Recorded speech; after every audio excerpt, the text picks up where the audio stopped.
he's reading a book called Violence and Nonviolence. Good. So I said, excuse me, Bishop Sheen. Says, yes. I said, I'm a psychologist and I work with kids, and a lot of them are taking drugs because of spiritual things, and this is a very interesting pamphlet. I thought maybe you'd be interested. And he actually takes it, and I'm stepping, he says, would you like to sit down? Sit down? It's an empty seat. I said, yeah, sit down. And we started to chat. So, well, this is very interesting. We're having a nice chat, and it's pretty much over. And I'm feeling good. I gave him God in a pill. Whatever. I started to, he said, 1 minute, I want to ask you a question. I said, yes. He said, what do you think we should do with the church?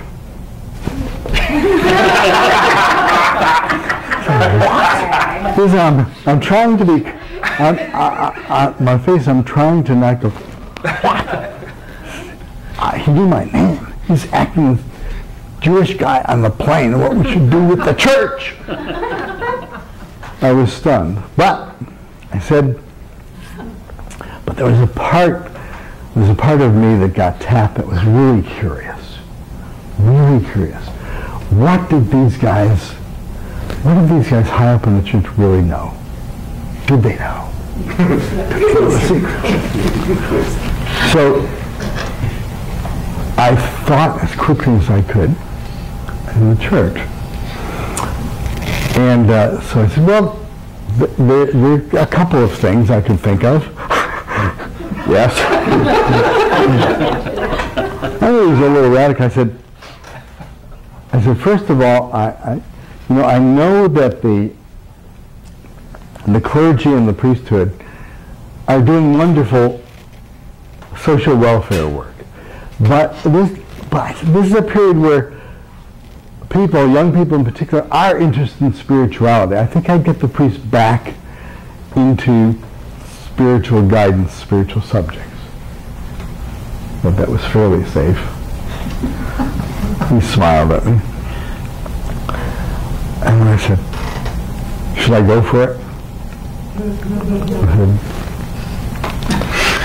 I said, what's the second thing? I said, well, this heaven and hell thing, I said, now I'm really going for it. I said, it could be time when you might be able to get back to the original teachings of the church, including the concept of reincarnation, and kind of modify the one life only model. And so I'm prattling on. Well, I knew that he was too much of a gentleman to really get mad at me. But I was like eyeball to eyeball with him. And I knew he couldn't not show one way or the other. I said, so I think maybe you could bring back reincarnation. Looked back at me and he smiled. And he gave me a look like, I'm not going to say anything, but I want you to know that I know that it is. And all he said to me is, maybe I'll do a TV show on mysticism. And I said, well, gosh. We were about getting single. I said, look, this has been great. I'm going to give you another book, too. So I gave him the discourse.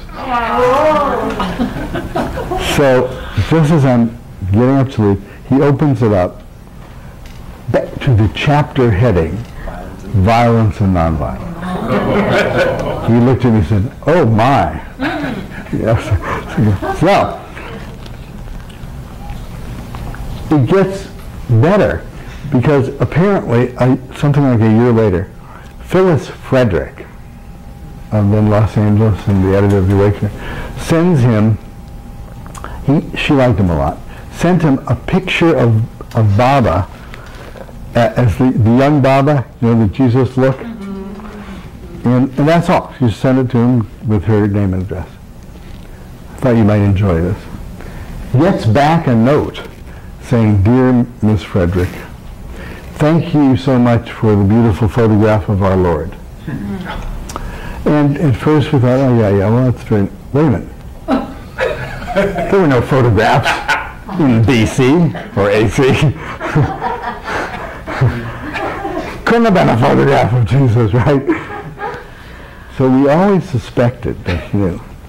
Now, and the fact that he's up for sainthood is very, very interesting, in case this ever comes out.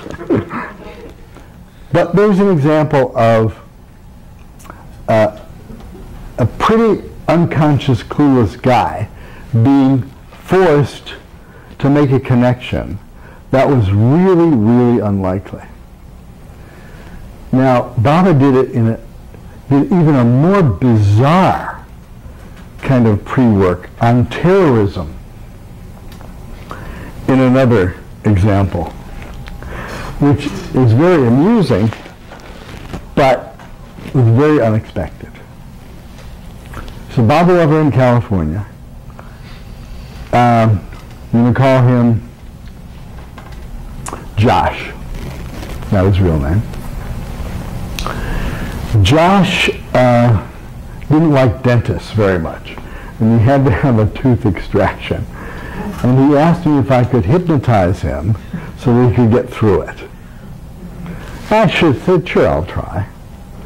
And I did, and it worked very well. Well, Josh had this great urge to go to India, but he was also totally terrified of flying. He'd never flown. Plus, he had an obsessive thought that he would never reach his 30th birthday. He was 29. There was an opportunity to go to India. He was totally conflicted. Desperation, he came to me and said, look, I've got to get to India, but I can't do it. I'm terrified of flying. I'm going to die. I know it. Josh, he said, could you hypnotize me to make the flight?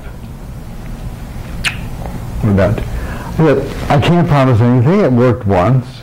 We could try it. We could try it. So I did hypnosis, and then I thought, well, we've got the flight over, we've got the flight back too. So, I put in a post-hypnotic suggestion. He was flying on Japan Airlines. So I said, whenever he saw an oriental face, he would immediately get very calm, and all anxiety would disappear. I hoped it would last for the 2 weeks he was gone. Takes off for India. Get a message back that the flight went very, very well. He was able to tolerate it. I felt good. So it comes time for him to return. He gets on the plane. 1/2 hour after they leave Bombay, 7 of the Japanese Red Army terrorists take over the plane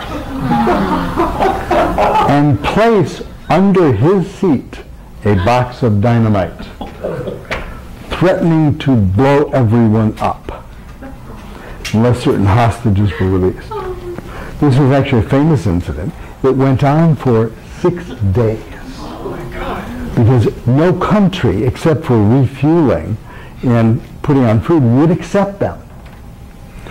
He's sitting on a box of dynamite. He's still 29. You know what? My post-hypnotic suggestion did not work. He was terrified. He was sure he was a dead man. Sitting on his thumb. He's got a picture of Baba that Ronald Gailey had done on his lap. We're flying him around. These guys were nuts. I think they killed one person when they got mad. Finally, he gets negotiated, and he's dropped off in Damascus, which is not terrific for a Jewish guy, but hey, it's better than that. He finally comes home. One of the benefits was it was so traumatic that Now he was not afraid of commitment, and he married his girlfriend. Now, it's a great story in itself, both in terms of the story and of how Baba rescues people, etc. But it never occurred to us at that time that Baba might have been doing something with this, somehow mitigating, in some sense, what could have happened with this terroristic movement. We could get into 9/11 and all that, but what we then begin to see is that whether they know it or not, whether they think they're spiritually prepared or not, these few have critical roles both in passing on certain kind of divine energy. New York City has become mellow since I started visiting here. I used to have to spend 10 minutes screwing up my mind to be aggressive in order to get on a street here from a plane. Now it takes 5 seconds or so. Very nice. What's going on? How come now 25% of Americans believe in reincarnation, even though they shouldn't? And that more people consider themselves spiritual than religious. And that charitable contributions are going up even in economic hard times. That the consciousness, all the TV shows, not just The Sopranos, about mediums, right? Superheroes, mystical stuff is big. Ghosts are in. Does that include vampires? Huh? Vampires have really been a consistent winner. But what's the principle? Immortality. There's a show called Past Lives. Is there a show called Past Lives? About reincarnation. And here's the strange thing. You don't hear the evangelical Christians putting up a fuss. No, they like it too. The themes supported by Baba are beginning to meld into American consciousness. Not that we're still just probably past the Kali Yuga, so people are not behaving perfectly. But the vibe is there. Here's a guy who's totally dedicated to making sure that the legacy of Baba's materials is not lost. He's a little obsessive. In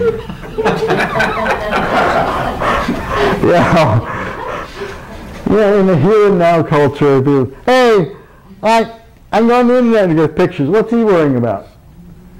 And then you got a little acupuncturist here who's kind of nuts about this place in Oklahoma. That probably doesn't have a lot of tourist attraction in general, but something's going on. And I don't suppose they can explain it. They can't explain it. Wait a second. Well, we should have a monument because Baba had this accident here. Even though he put a lot of emphasis on it. That doesn't, that's the kind of a should kind of thing. Well, we should have a marker, Something else is motivating this group of people to do that. It's much more mystical. It has much more to do with unseen kind of divine energy, the center of the country, possibly lines of force that we don't even understand. And,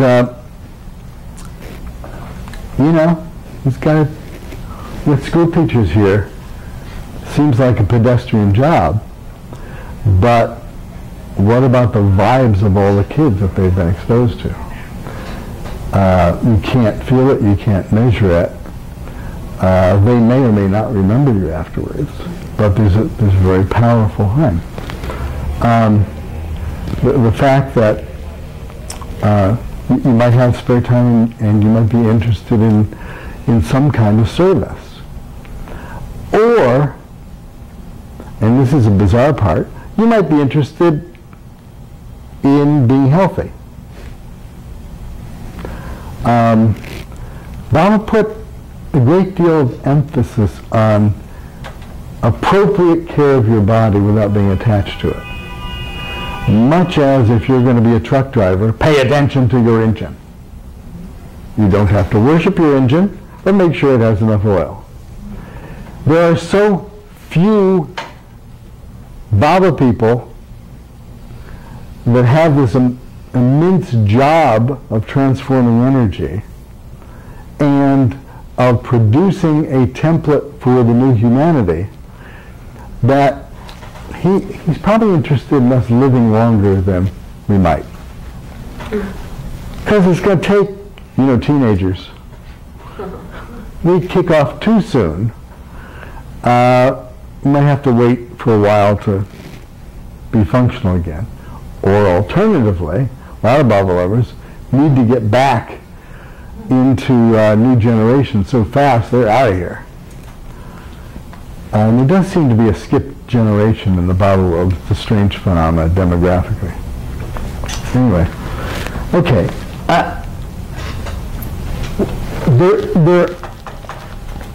I could go on and on, but I thought it would be fun to think about this when we're thinking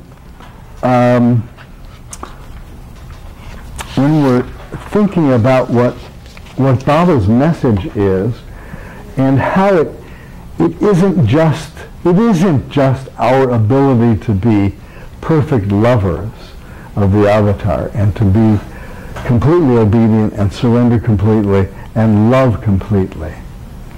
That is an aspiration. It is, I think it's fair to say, pretty tough to do. Does that mean that you're not being as useful to God as you could be? No. He wants you to enjoy the processing of samskaras to a new level in the dream, but he's definitely using our collective physical bodies, subtle bodies, and mental bodies to move the process forward. He's using the few characters in the dream to influence both other characters and the nature of the world. So when you re-look at all of his instructions, you can see the flip side. That remembering him constantly is, of course, fantastic and might say best spiritual practice for one's ascendance. But it is also one of the greatest practices for divinizing the surround, isn't it? In fact, somebody, I wish I had the quote, but I was at Oregon Sahavas, and someone said that one of their friends had gotten a note, somebody you recognize, but I can't quote because I'm not sure of it. But the essence was that Meher Baba's work is more important than Meher Baba, said Meher Baba. It didn't mean anything to them at the time. But I think when we re-look at what the avatar actually has to do, it begins to make sense. That God is God is God, but this work is special. This work is really special. And it's remarkable. And I say to all of you, my namaste is for everything that you are doing and our collective friends are doing. Again, this is just a spin on Meher Baba's message, but I think it's an intriguing one, and one that I think serves us both in terms of thinking what we can do and why what we have done works. I love this poem. It was not by a Bible lover, but it kind of grabs the essence of how one looks upon, how even the aspiring ego looks upon the work that it's been doing, while blaming itself for liking the work that it's been doing. It's called Anti-Lamentation. It's this way. Regret nothing. Not the cruel novels you read to the end just to find out who killed the cook. Not the insipid movies that made you cry in the dark in spite of your intelligence and your sophistication. Not the nights you called God names and cursed your mother, sunk like a dog in the living room couch, chewing your nails and crushed by loneliness. You were meant to inhale those smoky nights over a bottle of flat beer, to sweep stuck onion rings across the dirty restaurant floor, to wear the frayed coat with its loose buttons, its pockets full of struck matches. You've walked those streets 1,000 times, and still you end up here. Regret none of it. Not one of the wasted days you felt nothing and wanted to know nothing. You've traveled this far on the back of every mistake, harmless as a broken axe, emptied of expectation. Relax. Don't bother remembering any of it. Let's stop here under the lit sign on the corner and watch all the people go by. All right, we're open for discussion and insight. You folks.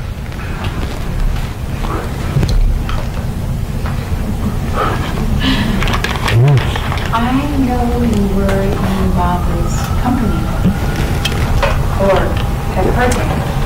So I would love to hear if you don't mind sharing your time with Baba about it. Let's see. In fact, I had never been with Baba while he was in the body, but was there on the last 2 days that his body was entombed. Would you be willing to share? Well, I can share a little bit. I can share from the point of view of somebody who didn't know how to either how to describe or how to feel in those circumstances. And I won't tell it again here, but it was another case where I had to be dragged there out of a mistaken communications that occurred with India. But there were some elements that were remarkable to a Westerner who was pretty clueless, although an avid new Baba lover. Because there were so few Westerners there, and partially because it was expected that Meher Baba's body would be buried relatively quickly. And it was extremely difficult at that point to get to India. We were allowed, as soon as we got there, to go to Mehrabad and on the hill, and we were allowed to sit inside the tomb for the afternoon before and the morning of the actual entombment. And we had one or two, Hoshang Barucha was one, Mandalay kind of almost giving us a tour of the people who were coming by, where they were from, what they were like. I will start by saying that in a certain sense, one of the most moving things was the love and dedication those people had for Baba who came by, mostly Indians. Unbelievably heartfelt and very interesting because there were almost no tears from the thousands of people that were there. When I first went into the tomb and saw Baba's body there, the first sensation was, this is not Mayor Baba. This body. Overpowering sense that he was as he said he was, and that is everywhere, in everything.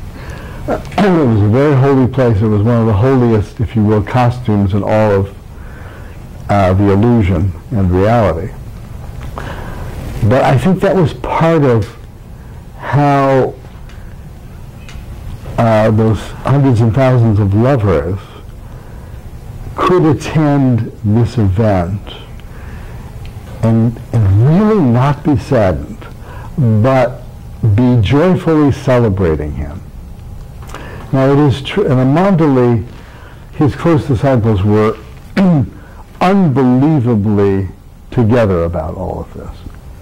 That does not mean that as people, the loss was incredible on a personal level. And this was their friend as well as their master and God. The other thing, it took me about 15 years to figure out the word for it, was the atmosphere in the tomb.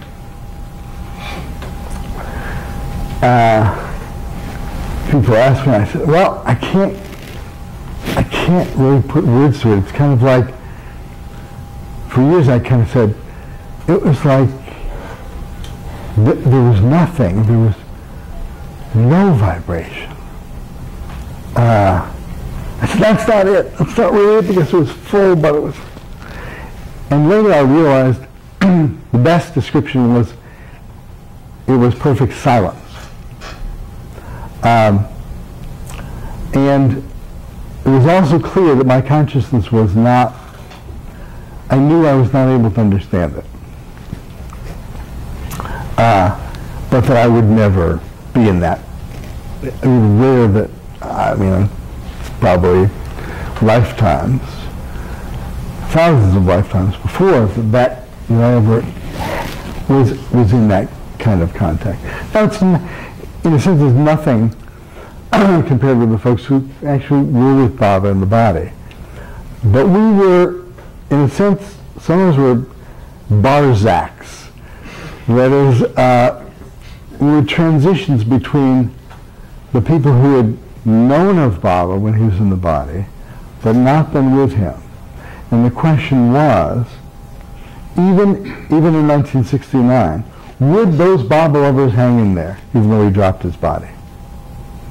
Even in the sense, would they come to a darshan where his physical presence was not there? And they did. They did. A very strong majority.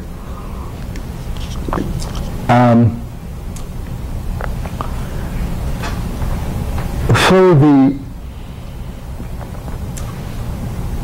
atmosphere was almost perfect in that sense. And everything surrounding that, at least at that time, mirrored, at least to me, even thinking later, all of Baba's attributes. There was great humor in it. The final lowering of the coffin over his body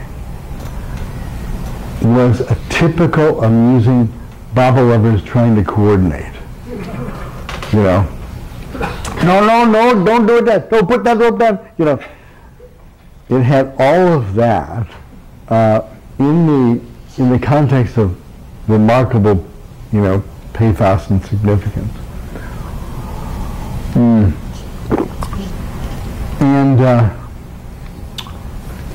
we got to see people who were just profoundly affected. Singers from Andhra who came and sang with a level of devotion I've never even since seen. And the other lesson now, going back to us, the mandalae were totally functional.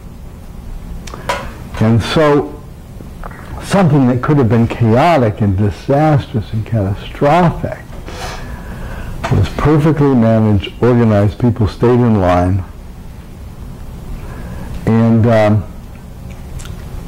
even those of us in there were given jobs to do. I think a perfect mirror. And as you may have read, Baba's body stayed in pretty much perfect condition for all that period. It shouldn't have been possible. I mean, you can kind of explain it in a sense, but not really. So it was after that, in fact, that we did, and here's a good case of being spiritually insensitive, but it turned out to be useful. Rick Chapman was with me, and Anise Hassan was with me. Anise was did a lot of film work, and of course Rick was with Robert Dreyfus and myself in Boston. We had been on the road, kind of, and we were just standing around afterwards saying, "This is really a momentous event in history." I mean, it's kind of like, it's like we were at the crucifixion, not in the same way, although Baba said he'd been crucified. It was, we need to capture this. There was a program that featured Walter Cronkite. You were there? You were there. He said, "This is like you were there. Let's round up the mandalae and interview them like newscasters." Talk about insensitive, right? And of course they agreed to do that. So we plotted out asking kind of stupid questions for posterity. And it was Adi Irani and Francis Brabazon, Erich, and Mani. They were just so patient. They answered questions, and that turned out to be, it took 30 years for that to come out, because Rick and I were dumb enough to record with 2 different portable tape recorders that didn't match speeds. And the technology only became available much later. But it was an illustration of one of the things we asked them is, how are you able to manage with this? And I said, well, Baba told us what to do. He gave us instructions, and we're following the instructions.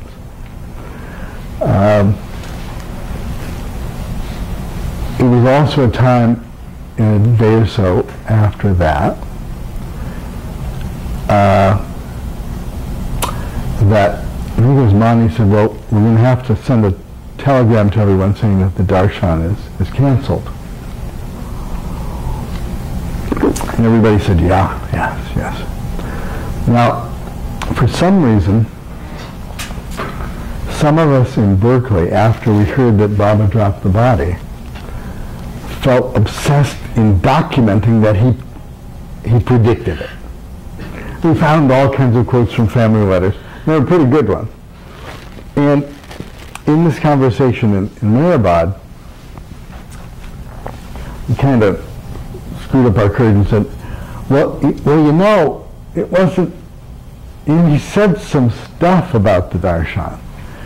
So that he was would it be okay if he gave it reclining? That it would be a different darshan. He said, almost like a manifestation. And then everyone started to remember things he said. And so in about a half an hour it was clear that he had intended to keep it going. So in a sense it was simultaneously a profound, mind-boggling event, and also a continuation of a process that he had set up, and kind of a message to, it ain't over, keep it up, I'm still here, and especially to those who had not the blessing of being with him in the body. And I thought it was very encouraging. At one point the Manjali says, you know, we admire more the Baba lovers who never saw Baba. Because if you did, how could you not love him? How could you not follow him? But for those who came to him and all they had were words, maybe some photographs, it was for them truly remarkable. That's a little slice. I don't think words are very good at things like that. And they were gracious. Huh? They were gracious and generous. The beauties they made. It's kind. It was beautiful. It was a beautiful but trying time. And so where did you all bunk? Where did we bunk? Vilu, Iranian Saroch, had a house on the military reservation that Vilu was kind enough to use for Westerners who weren't quite ready for the next stage. Well, Narrabad wasn't ready in those days. You know, No, it really wasn't. But you know, it was soon. It wasn't that trip, but soon after, where again it was plunged into me that the work included not only the remembrance of Baba, but of acting it out. I was visiting. It was during the summer. It was a bad time to go. Better summers in the spring. It was very hot. I was staying at Vilu's, but there weren't many people around. And I was really, about 3 or 4 days, I was getting very spiritual. You know, and in a nice way. I was very comfortable in Indian clothing. I was forgetting the entire West. And I'm sitting at Vilu's place, kind of just mellowing out in Saroch. It's a big man, very practical. Comes up and says, Cohen, get your suit on. Get a suit and tie on. We're having a cocktail party for the generals. What? What did you say, sir? What? You heard what I said? We're having cocktails in a half an hour. Get your suit on. Come out and meet them. Now, of course, Saroch was the mayor of the town, and that encampment was kind of is India's west point for the armored command, the tank guys. But Saroch, I was with the troop. Get your suit on! So I actually had a suit and tie, and in total disarray, I walk out to the patio where, you know, before this little group singing Baba's name, a dozen military guys, full uniform, generals and the colonels, sipping gin and tonics. Out of a 40s movie. And I'm walking, oh, here's the yes, famous Western psychologist. So I enter the conversation trying to look like I'm part of something. They're talking about laser sighting on tanks. They had just beaten the Pakistanis in a war in which we were supporting the Pakistanis. The Russians were supporting India. It's a little tender there. there was an American tank right outside of Soros's place and captured. And very sophisticated conversation. The general had a swagger stick, you know, and he had that wonderful British Indian accent. And, oh yes, oh, we really destroyed them. At one point, one of the colonels said, General, where did you end up in the, at the end of the campaign? He says, we ended up in Calcutta.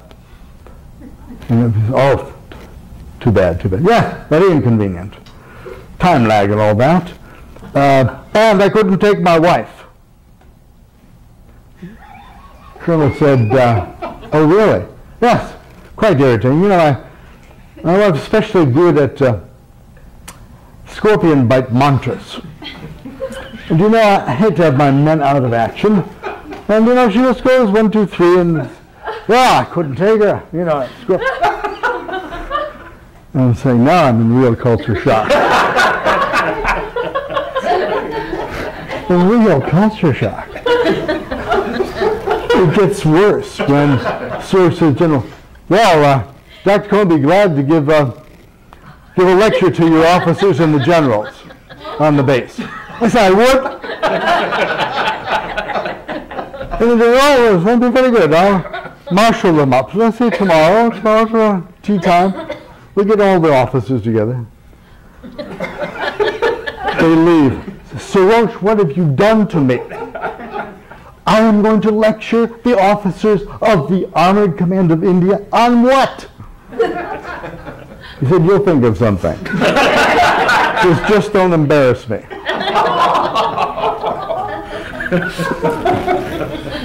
Talk about anxiety. Anxiety. I just, you know, couldn't be a more foreign audience that I, you know. So I said, Bobby, you have to. I mean, you got to help or I'm leaving town right now. So finally, I think of a title that might work. Drugs, War, and God. Son of a gun, they were a terrific audience. They were just amazed that the American soldiers in Vietnam were using drugs. It was just a totally foreign concept. They weren't fazed at all in talking about Baba, and they even laughed at some of my Timothy Leary jokes. So whenever I found myself, or even my companion, slipping into La La Land, good La La Land, spiritual La La Land, whop! All right, let's get back to work. And I think that, you remember Mayor Baba's conversation with Kirpal Singh, who he said was an advanced saint. Kirpal Singh was very famous for giving experiences to his followers, and visited Baba, and paraphrase, tried to ask Baba why he didn't give experiences to his lovers, you know. But I don't do that. And he bugged them. Oh, it's really good. I mean, they get really excited, they get motivated. No, I don't do that.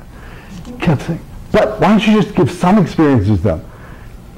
Baba ended the conversation with me, I thought I gave you that job.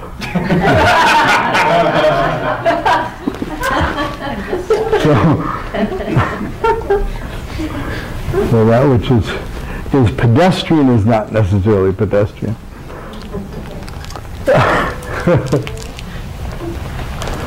On the theme of this evening, Ascendant Spirituality, is that your analysis over a period of time? How did you come up with the thought process of Ascendant Spirituality? As everything else that was pointed out to me.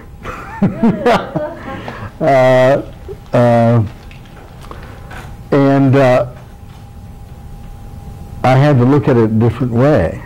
And it explained, for example, the emphasis of some of the work we do in Sufism is much more work-oriented than it might seem ordinarily justified. And the notion of an ashram, if you will, or residential settings, to work out sanskaric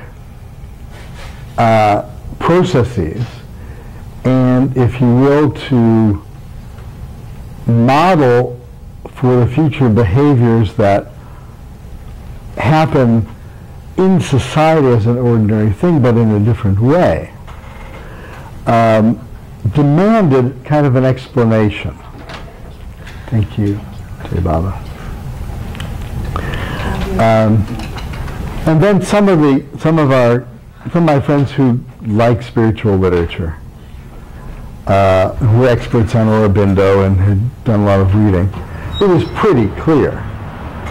And that, I think that term had been used in the past. It wasn't new, it was just, it wasn't as sexy. You know? The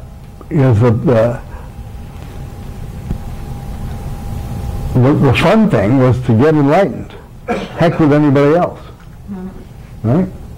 In a certain way. Now, if in order to get enlightened, you had to be a little selfless, okay.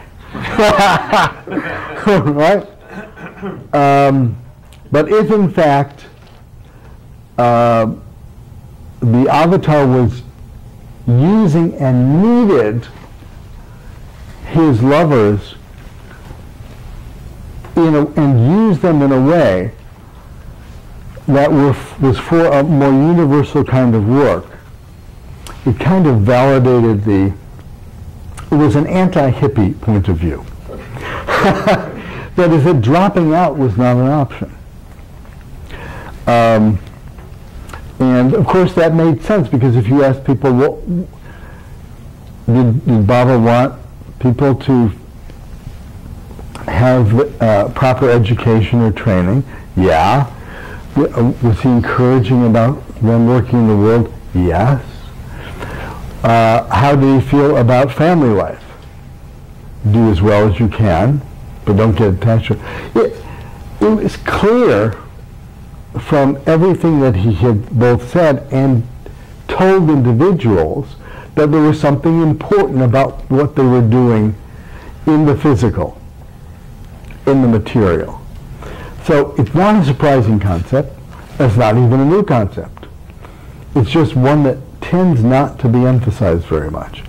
And doesn't give, in a certain sense, the old model doesn't give enough credit to Baba people in terms of what they're going through. And yeah, it's helpful to know that the aggravation, as he said, the dagger piercing the occasional heart, the opposition, even the opposition between Baba groups that Baba loved for over 70, 80 years. He'd set people up against each other. All of this,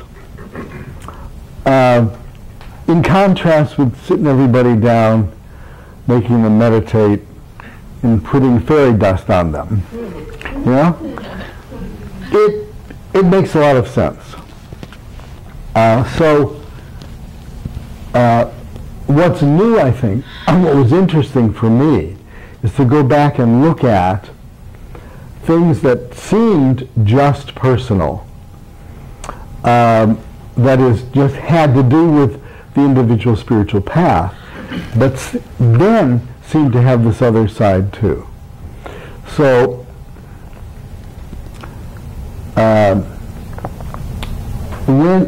maybe it gives you even more flexibility to think about things that Baba said we can't exactly understand, like his silence in the manifestation. From an individual point of view, everybody assumes it's time limited, and whatever's going to happen is going to happen instantly, and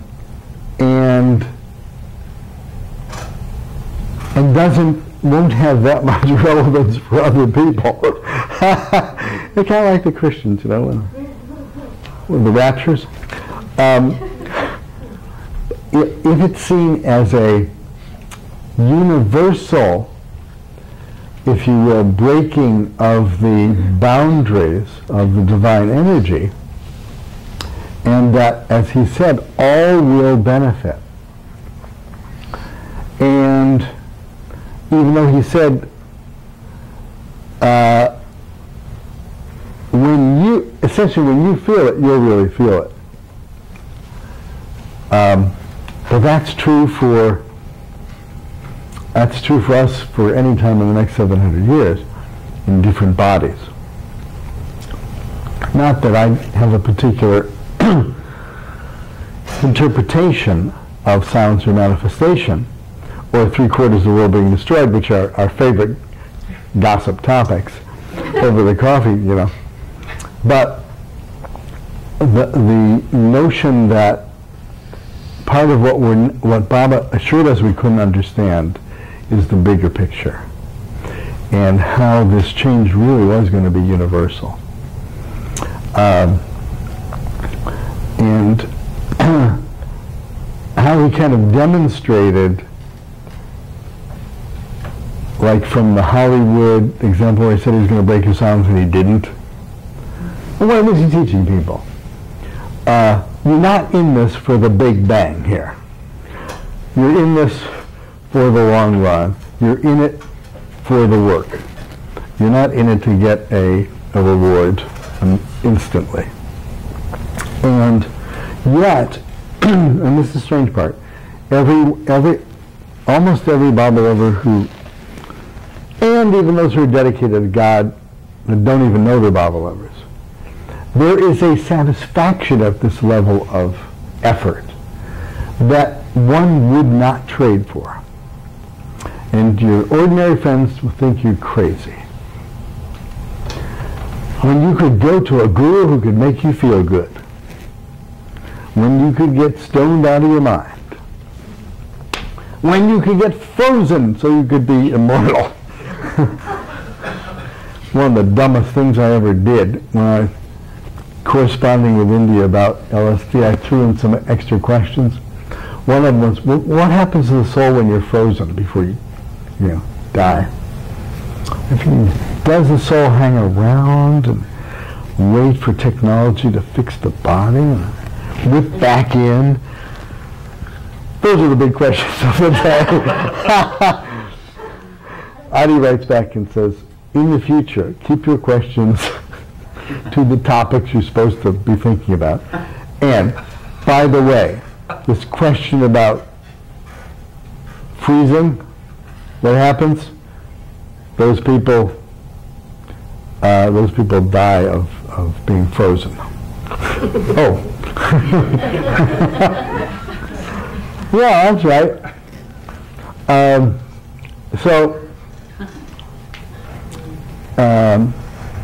That's really the magical part of all of this. The magical part is that connection, that knowledge, that intuition, that love that allows us to put up with really perverse egos. Guaranteed perverse. Baba Love's egos are worse than anybody's. Because he's working on the worst sanskaras. Guaranteed. They're the toughest. They're nice. But they don't want to die. And they can't. What does Baba say? It takes a perfect master to bop you out. But he needs you on the team. You can't be released this early. So you got to play the game. But with knowledge that you're playing the game. And that it's useful. That's a wonderful gift, to know that your bad times are good for other people.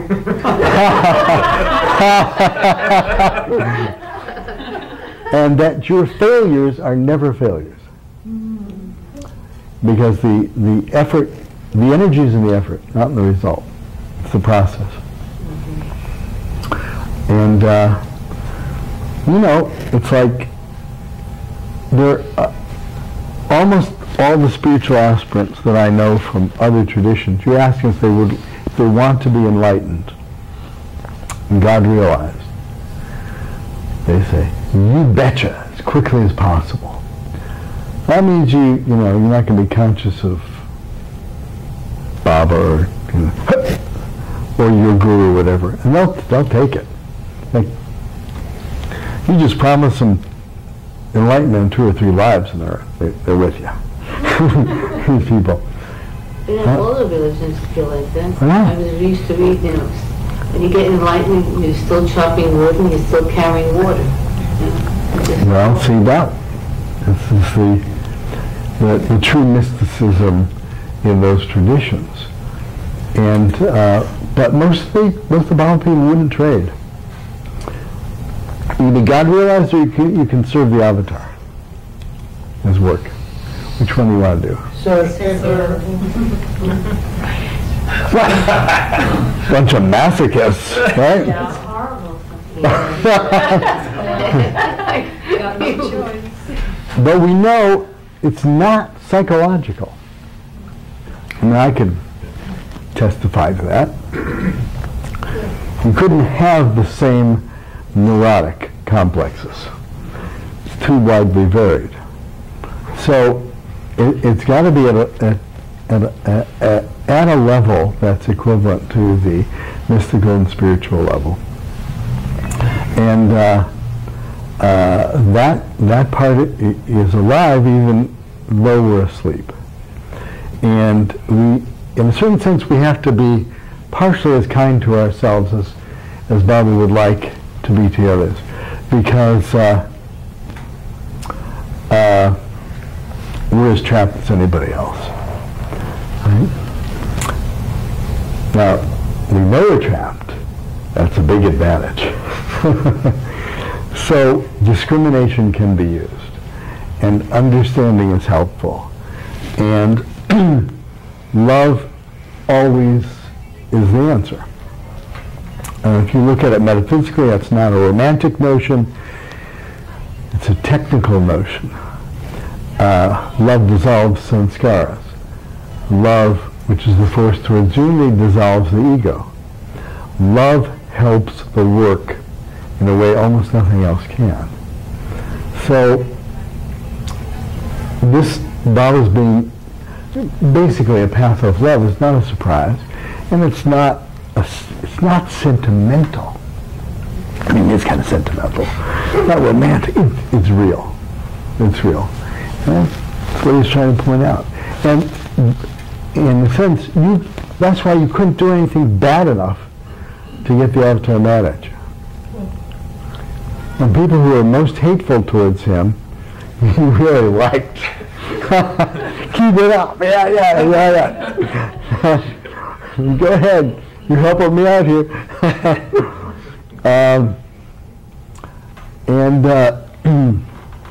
I remember Adi in that interview right after the entombment.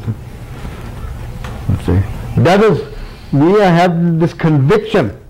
You must see God in everything and everyone.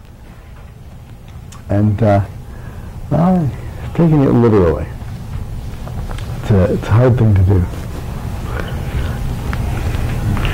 But fun. Not boring. Not a person in this room has been bored. Right? No. Huh?